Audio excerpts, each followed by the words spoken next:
I finally crawled out of the pit of despair that is working all summer and watched Invader Zim enter the Florpus the other night. It's one of my favorite Nicktoons, and I've been trying to keep up with any news regarding the revival film since its announcement. So when I finally did get to see what was being hyped up for the past couple years, I was amazed and satisfied with what I got. Enter the Florpus, given the teaser trailer that was shown off at San Diego Comic-Con 2018, looked like it was going to be about an hour of just classic Zim versus Dib hijinks with plenty of grr jokes and Gaz's sass on the sidelines and other fan-favorite characters doing their own thing. Which, not gonna lie, a lot of fans would just be happy with that since it's been a while since either Nickelodeon channels aired the show. I don't have cable, so I don't know, don't at me.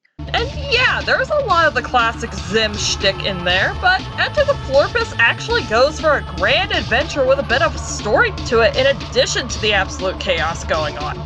I wasn't a fan of the softer, more rounded edges, but it's not overly distracting from the iconic art style.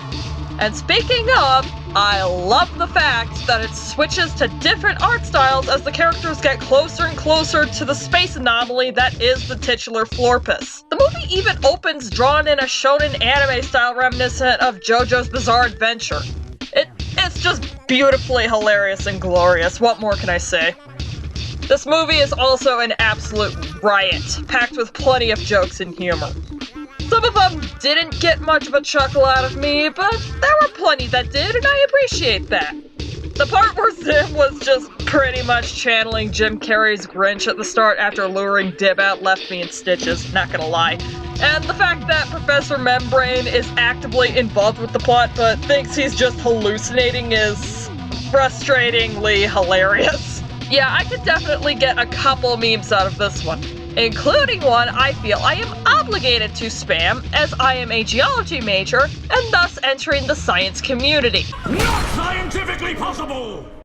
Also, it's just hilarious that the tallest don't care about a black hole right in their trajectory of all things and just want Zim out of the way. All the characters are just as you remember them. Zim is the hilariously incompetent but conniving son of a bitch he is. Gurr is... come on, it's Gurr. What did you expect? Dib starting off as that one gamer dude from South Park really isn't that much of a surprise if you read the comic books, but he's still the paranormal obsessed boyo, so that's great. And Gaz?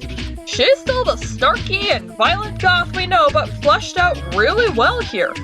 I'm not gonna lie, she had the best character growth in this whole movie. Professor Membrane is still an awful parent, though he's no Lucamini or G-Sis. But this was actually his strongest appearance in the series, and my god, that fight scene in the climax. If that doesn't show what a badass mofo he can be when called to action, I don't know what will. Though if there's any disappointment I have in the character department, it's the absence of tech. AKA best goth. AKA best space waifu. If she made it back into this, that definitely would have made this movie complete, but the cast and maid ensemble work just fine and they bounce off each other just so well. Alright, at this point, there's gonna be some more spoilery stuff, so click away if you care about that, and trust me, this stuff just needs to be seen. Just talking about it won't do it justice.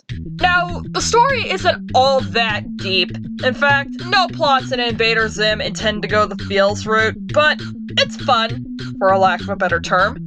Both Zim and Dib have been at it for so long that Dib's become even more frustrated with trying to prove to his dad that his endeavors are real, and Zim literally forgot what he was going to do after getting his nemesis out of the way, and finds out that his leaders have no interest in his efforts. They try to team up, so at least Dib gets something out of it, but it brilliantly gets turned in Zim's favor as he manages to teleport the planet into the Urkin Armada's trajectory. Despite the fact that this also opens up a Florpus hole that can suck everything in and ruin multiple realities, it's actually pretty satisfying to see Zim succeed for once, and you just want to let him have this. He conquered the planet and deliberately put it to where he could rub it in the tallest's face. Just let him have his fun. Dib and Gaz team up to rescue their dad, even though Professor Membrane is completely blind to the reality unfolding around him. It's just that great combination of adventure, action, humor, and only a dash of family dynamic thrown in.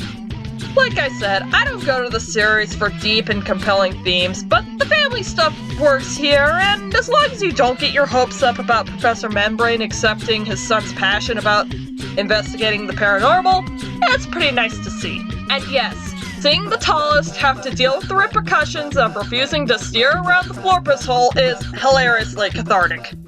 At the end of the day, I really hope this movie is successful enough to reboot the show properly, or at the very least supply more material for the comic books, because this was an adventure I've been waiting for, 3,000 years? Sure, the pacing wasn't all that great, some jokes and scenes do drag a bit or are just padding, but come on, it's Invader Zim. It's a bit hard to adapt a 30-minute show into a 70-minute movie. I, for one, enjoyed every minute of Enter the Florpus.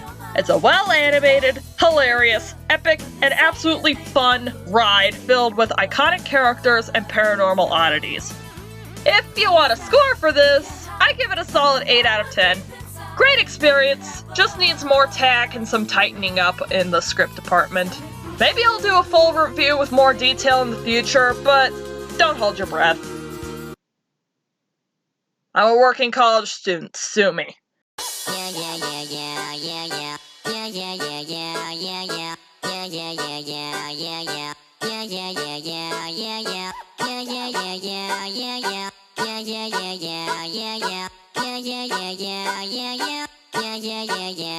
Yeah.